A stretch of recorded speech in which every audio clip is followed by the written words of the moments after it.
In answer to the question, let me just hit it right away. Of course I have regrets. It was not my finest day.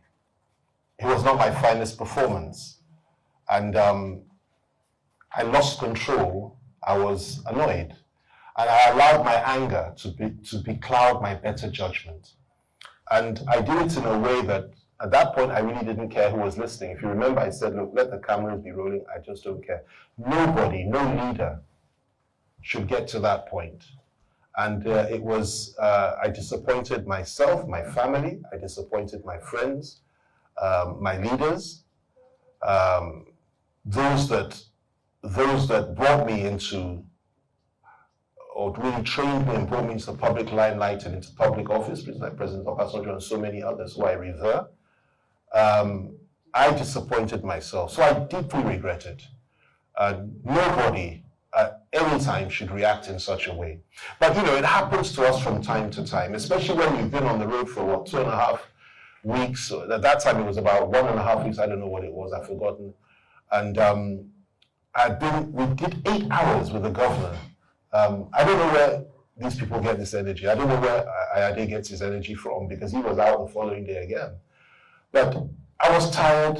It was a tough time. We'd been on the road. And the gentleman concerned said something which touched me and hurt me.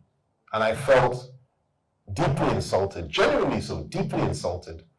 I also felt threatened.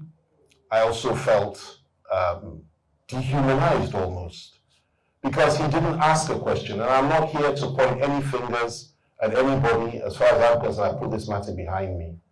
But he didn't ask a question. A question was asked of me just now about the issue of funding. That's not what happened. And I won't go into all that now, but he only made one statement.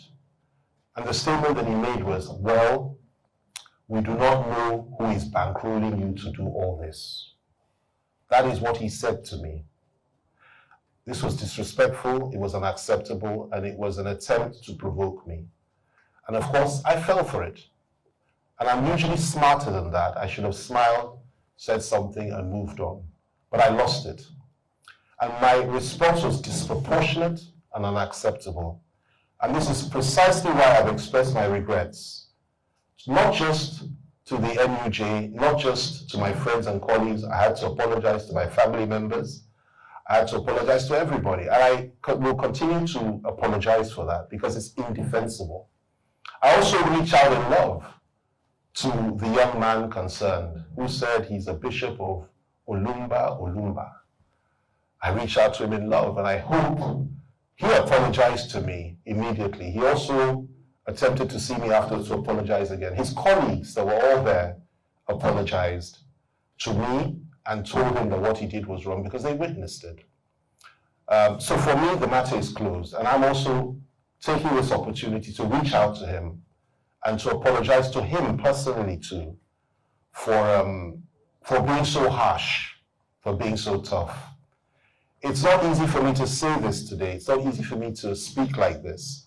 But in my view, it takes courage to take full responsibility for your actions and make it clear that, look, on this one, I was wrong. There have been 1 or 2 other interviews in which I've flared up. But if I've done 1,000 interviews, well over that, ever since I joined politics, I've been in this game for many, many years, I tell you, since 1990.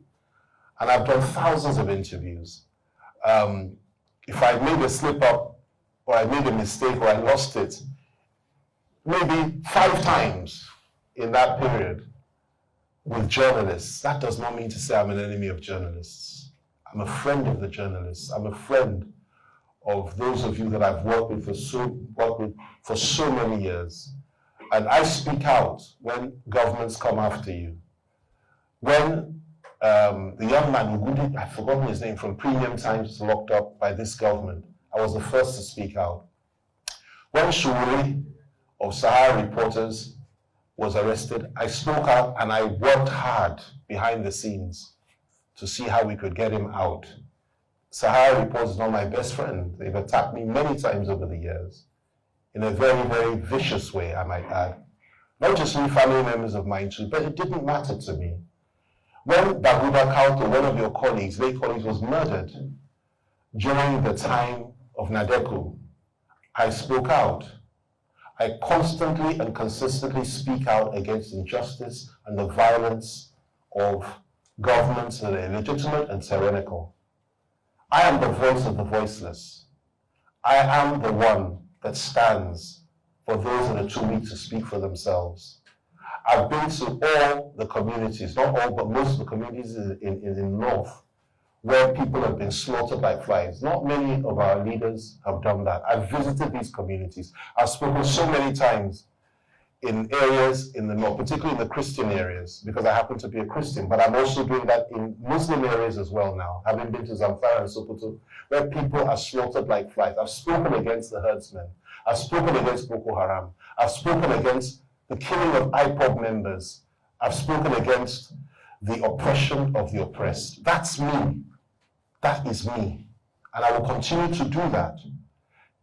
And so, to those I offended that day, again, I say it once again. I convey my apologies. I say it again now. I lost it. And I should be more guided next time, even in the face of provocation.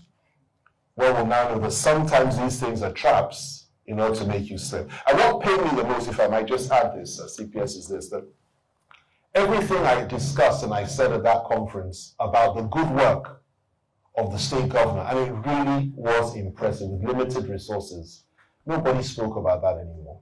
It was all about FFK's mistake, and nobody spoke about the positive things. And I have myself to blame for that. So in my view, I probably failed the state, I probably failed the governor, and I apologize to them too, because what they have been doing and trying to do over there was something that we also focused on.